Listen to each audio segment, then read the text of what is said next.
नमस्कार, कल्पना voice channel में आप सभी का स्वागत है। आज की हमारी कहानी है सबक। सुनो, क्या ऑफिस से आते हुए सब्जी लेते आओगे? मानवी जल्दी जल्दी घर में ताला लगाते हुए बोली। सुनकर रोहित चौंक गया। बोला, क्यों, तुम्हें क्या हुआ? रोज तो तुम ही लाती हो। आज मुझे घर आने में देर हो जाएगी, मम्मी के घर जाना है, उनकी तबीयत ठीक नहीं है। मानवी की बात सुनते ही रोहित की त्योरियां चढ़ गईं। तुम्हें तो रोज मायके जाने का कोई बहाना चाहिए। कभी मम्मी की तबीयत ठीक नहीं है तो कभी पापा का मूड खराब है। रोहित झुंझलाते हुए बोला। रोहित की बात सुनकर मानवी रुआसी हो गई। माँ बाप की इकलौती संतान मानवी ने विवाह से पहले ही रोहित से कह दिया था कि अपने माँ बाप का ख्याल रखना है। तब तो रोहित ने उसकी इस सोच को सराहा था, लेकिन अब जब भी वह मायके जाने का नाम लेती, रोहित ऐसे ही रिएक्ट करता है।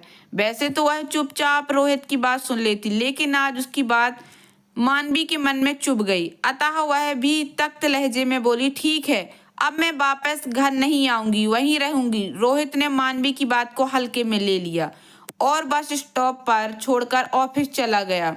मानवी का मूड पूरी तरह खराब हो गया था। बस जब उससे के सामने रुकी तो वह अनमनी सी उसमें चढ़ गई। ऑफिस में जल्दी जल्दी पेंडिंग काम निपटाकर लंच में घर के लिए निकल गई, लेकिन घर जाने के बजाय अपनी सहेली रिया के पास चली गई। दरवाजे पर मानवी को देखते ही रिया खुशी से उसके गले लग गई। उसके उदास चेहरे की ओर देखते हुए रिया बोली, सच सच बता, क्या हुआ? रोहित से फिर झगड़ा हुआ क्या? नहीं यार, ऐसी बात नहीं है, मानवी आंखें चुराते हुए बोली। अच्छा, तो अब तुम मुझसे बात छिपाओगी? रिया नाराजगी दिखाते हुए बोली। नहीं यार, तुझसे क्या छिपाना, तुझे तो सब पता है। मानवी रिया का हाथ पकड़ते हुए बोली। नहीं यार, तुझसे क्या छिपाना, तुझे तो सब पता है। रिया मानवी का हाथ पकड़ते हुए बोली। अच्छा ठीक है, तू बैठ, मैं अभी आती हूँ। कहकर रिया किचन में चली गई। थोड़ी देर बाद नाश्ता चाय लेकर बाहर आई। जब मानवी नाश्ता कर चुकी तो रिया बोली, अब बता क्या बात है, क्यों इस खूबसूरत चेहरे पर 12 बज रहे हैं? क्या बताएं यार, रोज रोज की किचकिच से तंग आ गई हूँ। जब भी रोहित से मम्मी के घर जाने की बात करती हूँ तो उसका पारा चढ़ जाता है। तू तो जानती है कि मम्मी पापा का मेरे अलावा और कोई नहीं है। रोहित से यह बात मैंने पहले ही कह दी थी। विवाह के बाद भी मैं मम्मी पापा की जिम्मेदारी इसी तरह निभाऊंगी। तब तो उन्होंने हंसते हुए हामी भर दी थी, लेकिन अभी अपनी ही बात से पलट गए हैं। अच्छा, तो यह बात है, रोहित ने फिर से तेरे मायके जाने पर ऐतराज जताया, इसलिए तेरा मूड खराब है। रिया ठंडी सांस लेते हुए बोली। चिंता ना कर, इस समस्या का कोई समाधान निकालते हैं। क्या समाधान निकलेगा इसका? मेरी तो कुछ समझ में नहीं आ रहा। एक तरफ मम्मी पापा तो दूसरी तरफ रोहित, दोनों के प्रति अपने दायित्व निभाते निभाते मैं तो थक गई हूँ। कभी कभी तो मन करता है सब कुछ छोड़कर कहीं दूर भाग जाऊं। मानवी रुआसे स्वर में बोली। रिया कुछ सोचते हुए बोली, सही कह रही है तू, कुछ दिनों के लिए इन झमेलों से कहीं दूर चली जा। तब रोहित को पता चलेगा कि बीवी घर में ना हो तो कैसा महसूस होता है। क्या तू मेरी बात से सहमत है रिया? मानवी असमंजस में भर कर बोली। और नहीं तो क्या, मैं कोई बात बिना सोचे समझे थोड़ी ही करती हूँ। रिया बोली, पर जाऊं कहाँ यार, यह भी तो समस्या है। कहीं जाने की जरूरत नहीं है, यहीं मेरे पास ही रहे। राकेश पूरे महीने के लिए कनाडा गए हैं, मैं घर में अकेली ही हूँ। दोनों सहेलियां मिलकर कॉलेज के दिनों को याद तो ताजा करेंगे। चल यही ठीक है, कुछ दिन मैं तेरे पास ही रहती हूँ। मानवी राहत की सांस लेते हुए बोली। अभी रोहित को इस बारे में कुछ भी नहीं बताना, उन्हें भी तो पता चले मेरी कीमत। आज जब तू घर नहीं पहुंचेगी बच्चू, तो पता चलेगा। रिया से अपने मन की बात बताने के बाद मानवी बहुत हल्का महसूस कर रही थी। रिया ने मानवी के अपने घर रहने की बात उसके माता पिता और सास ससुर को बता दी, और साथ ही यह भी बोला कि वे यह न बताएं कि मानवी कहाँ पर है। ऑफिस जाकर रोहित मानवी से हुए झगड़े की बात भूलकर अपने काम में बिजी हो गया। जब घड़ी में 8 बजे तो उसे घर जाने की सुध आई। घर पहुंचने के बाद उसने घर पर ताला देखा तो उसे सुबह के बाद विवाद की याद आई। वह बड़बड़ाते हुए ताला खोलने लगा। कितना भी मना कर लो, पर मैडम करेंगी अपने ही मन की। मायके जाना बंद नहीं कर सकती, चाहे उसके लिए भले ही पति से झगड़ा मोल लेना पड़े। जब रात के 9 बजे तक भी मानवी घर नहीं आई तो रोहित को गुस्सा आने लगा कि आज तो हद ही हो गई। 9 बज गया पर मैडम का कहीं पता नहीं। आज घर आए तो इस मामले का सही तरीके से निपटारा करता हूँ। लेकिन जब 12 बजे तक भी मानवी नहीं आई तो रोहित को सुबह का वाकया याद आ गया। साथ ही अपना डायलॉग भी याद आ गया कि तुम वहीं क्यों नहीं रुक जाती। अब उसे अपने आप पर गुस्सा आने लगा कि क्यों नहीं वह अपनी जबान पर नियंत्रण रख पाता है। अभी वह मानवी को फोन करने की सोच ही रहा था कि फोन की घंटी बज उठी। धड़कते दिल से उसने रिसीवर उठाया तो उसके ससुर रमेश थे। क्या बात है पापा जी, इतनी रात को क्यों फोन किया? रोहित झल्लाते हुए बोला, बेटा जरा मानवी से बात करवा दो। आज वह यहाँ आने वाली थी पर आई नहीं, उसकी तबीयत तो ठीक है ना? रमेश सुस्त स्वर में बोले। रमेश की बात सुन रोहित घबराहट भरे स्वर में बोला, क्या मानवी आप लोगों के पास नहीं गई? वह तो वहीं जाने की ये वाली थी, अभी तक घर भी नहीं आई है। क्या कह रहे हो तुम? कहाँ चली गई मेरी बेटी बिना बताए? रमेश रुआसे स्वर में बोले, फिर रिसीवर रख दिया। अब तो रोहित की हालत खराब हो गई। वह बार बार मानवी के मोबाइल पर फोन करने लगा लेकिन उसका फोन स्विच ऑफ आ रहा था। सुबह होते ही रोहित सबसे पहले मानवी के मायके गया। उसे लगा शायद मानवी अपने मम्मी पापा के पास गई हो, उसे सबक सिखाने के लिए यह सब कर रही हो। लेकिन जब मानवी वहां भी नहीं मिली तो वह निराश होकर उसके ऑफिस गया। वहां तो पता चला कि मानवी तो लंच के समय से ही ऑफिस से चली गई थी और आज ऑफिस नहीं आई। हताश सा रोहित घर चला आया। पूरा दिन वह मानवी की अच्छाइयों को याद करके सुबकता रहा और यह सोचकर कहीं नहीं गया कि शायद घर वापस आ जाए। लेकिन सुबह से रात हो गई, मानवी नहीं आई।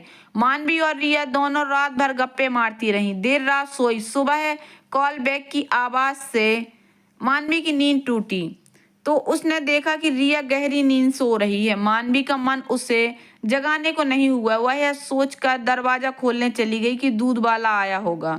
मानवी ने दरवाजा खोला तो देखा कि दरवाजे पर 4 अजनबी खड़े हैं। उन्हें देखकर वह घबरा गई थी और जल्दी से दरवाजा बंद करने लगी, लेकिन इससे पहले कि उन चारों में से 2 ने मानवी को दबोचकर गाड़ी में डाल दिया। जब मानवी की आंख खुली तो उसने खुद को एक कच्चे घर में पाया। वह घबराई सी इधर उधर देखने लगी लेकिन कुछ समझ नहीं आया। मानवी घबराहट के मारे रोने लगी। उसकी समझ में नहीं आ रहा था कि क्या करे, किससे बात करे। फिर चुपचाप किसी के आने की राह देखने लगी। शाम के करीब 4 बजे 2 लोग आए। मानवी से उसके पति के बारे में पूछने लगी। मानवी ने अपने पति रोहित के बारे में बता दिया तो वे बोले, हम रोहित की नहीं राकेश की बात कर रहे हैं। राकेश तो मेरी सहेली का रिया का पति है। मानवी ने अचकचाते हुए पूछा, क्या किया है उसने और आप लोग मुझे क्यों पकड़ कर लाए हैं? मानवी की बात सुनकर दोनों अजनबी अचकचा गए। उन्होंने मानवी को डांटते हुए कहा, ज्यादा स्मार्ट बनने की कोशिश ना करो। तुम्हारे पति ने हमारे मालिक से कर्जा लिया है और अब उसे चुकाने से कतरा रहा है। जब तक हमारा पैसा नहीं मिलेगा हम तुम्हें नहीं छोड़ेंगे। पैसा नहीं मिला तो हम तुम्हें बेच देंगे। अजनबियों की बात सुनकर मानवी के हाथ पांव फूल गए। वह सोचने लगी कि अजीब अब मुसीबत में फंस गई, कैसे छुटकारा मिलेगा। काश रोहित को फोन कर पाती। दोनों अजनबी मानवी को धमका कर चले गए। जब अगले दिन भी मानवी अपने घर नहीं पहुंची तो रोहित बुरी तरह टूट गया। उसकी समझ में नहीं आ रहा था कि क्या करे। मानवी को गए 2 दिन हो गए थे लेकिन उसकी कोई खबर नहीं थी। कहीं वह किसी हादसे का शिकार तो नहीं हो गई है, सोच सोचकर वह रोने लगा। अगले दिन डोरबेल की आवाज से उसकी नींद टूट गई। वह खुशी खुशी यह सोचकर दरवाजा खोलने गया कि शायद मानवी हो दरवाजे पर, लेकिन सामने उसके माता पिता खड़े थे। उन्हें देखते ही रोहित के सब्र का बांध टूट गया और वह अपने पिता के गले लगकर बच्चों की तरह रोने लगा। उसके इस तरह रोने पर घबराते हुए उसके पिता बोले, क्या बात है, तुम रो क्यों रहे हो? सब ठीक तो है ना? नहीं पिताजी, कुछ भी ठीक नहीं है। मानवी घर छोड़कर चली गई, 2 दिन हो गए हैं लेकिन घर वापस नहीं आई। रोहित सुबकते हुए बोला, क्या कहा? बहू घर छोड़कर चली गई? पर क्यों? रोहित की मां ने हैरानी से बोला, जरूर तूने ही उससे झगड़ा किया होगा, वरना मेरी बहू तो बेहद समझदार है। हाँ माँ, मैंने ही उसका दिल दुखाया है, पहली बार नहीं, हमेशा उसे दुखी करता हूँ मैं, तभी वह मुझे छोड़कर चली गई। कहते हुए रोहित ने सारी बात माता पिता को बता दी। क्या तो तूने गलत है बेटा, जब उसने शादी से पहले ही यह कह दिया था कि उसे ही अपने माता पिता का सहारा बनना है तो तू क्यों उसके मायके जाने पर ऐतराज जताता है?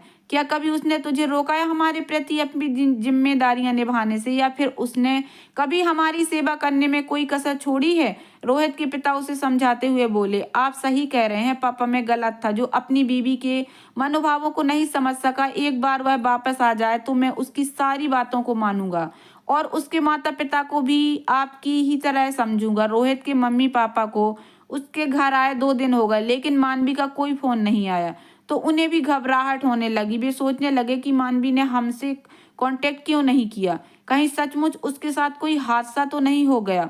उधर मानवी के अचानक गायब हो जाने से रिया बहुत परेशान थी। उसकी समझ में नहीं आ रहा था कि वह अचानक कहाँ चली गई। उसने अपने दिल को यह सोचकर तसल्ली दी कि हो सकता है वह रोहित के पास लौट गई हो, लेकिन जाने से पहले वह अपना फ़ोन क्यों नहीं लेकर गई। यह बात रिया को परेशान कर रही थी। 2 दिन तक उसने मानवी के आने का इंतज़ार किया, लेकिन जब उसकी कोई खबर नहीं मिली तो उसने रोहित से मिलने का निश्चय किया। अगले दिन रिया रोहित के ऑफिस पहुंची और उसे सारी बात बता दी। रिया की बात सुनकर रोहित घबरा गया। रिया बोली, ऐसे घबराने से काम नहीं चलेगा रोहित, लगता है मानवी किसी बड़ी मुसीबत में फंस गई। हमें पुलिस में रिपोर्ट दर्ज करानी चाहिए। फिर दोनों पुलिस स्टेशन पहुंचे। मानवी की गुमशुदगी की रिपोर्ट लिखवाने के अगले ही दिन रोहित के पास फोन आया कि पास के गांव से कुछ लोगों की शिकायत आई है कि वहां एक खाली मकान में कुछ औरतों को कैद करके रखा गया है। उन्हें वहीं बाहर भेजने की तैयारी चल रही है। हम वहां रेड मारने जा रहे हैं। आप भी हमारे साथ चलिए, शायद आपकी पत्नी की कोई खबर मिल जाए। फोन सुनते ही रोहित अपने और मानवी के मम्मी पापा के साथ पुलिस स्टेशन पहुंचा। साथ में रिया भी थी। पुलिस की टीम के साथ वे सभी गांव में पहुंचे। वहां एक कमरे में मानवी बंद थी। सभी औरतें और वहां उपस्थित गुंडों को पकड़ लिया गया। पुलिस इंस्पेक्टर ने रोहित से कहा, देखिए इनमें से कोई आपकी पत्नी तो नहीं। उन्हें देखकर रोहित निराश हो गया क्योंकि उनमें मानवी नहीं थी। इंस्पेक्टर बोले, आप परेशान ना हो, हम पूरे घर की तलाशी लेते हैं। हो सकता है कि आपकी पत्नी को किसी और कमरे में रखा गया हो। पूरे घर की तलाशी लेने के बाद मानवी एक कमरे में घुटनों पर मुंह रखे रोती मिली। मानवी को देखते ही खुशी के मारे रोहित की चीख निकल गई। थैंक यू इंस्पेक्टर, मेरी पत्नी वह रही। रोहित को देखते ही मानवी उससे लिपट गई। रोहित उससे माफी मांगते हुए बोला, मुझे माफ कर दो मानवी, मेरी वजह से तुम्हें इतनी मुसीबतों का सामना करना पड़ा। तुमसे वादा करता हूँ कि अब कभी तुम्हें अपनी जिम्मेदारियां पूरी करने से नहीं रोकूंगा। अब घर चलो बहू, घर चलो, तुम्हारा पति पूरी तरह सुधर गया। मानवी अपने सास ससुर का सम्मिलित सुर सुन मुस्कुराने लगी। तो दोस्तों, कैसी लगी आप लोगों को मेरी ये छोटी सी कहानी? अगर कहानी पसंद आई हो तो प्लीज़ मेरे वीडियो को लाइक कर देना। चैनल पर नए आए हों तो प्लीज़ सब्सक्राइब कर लेना और ज़्यादा से ज़्यादा शेयर करना। धन्यवाद दोस्तों।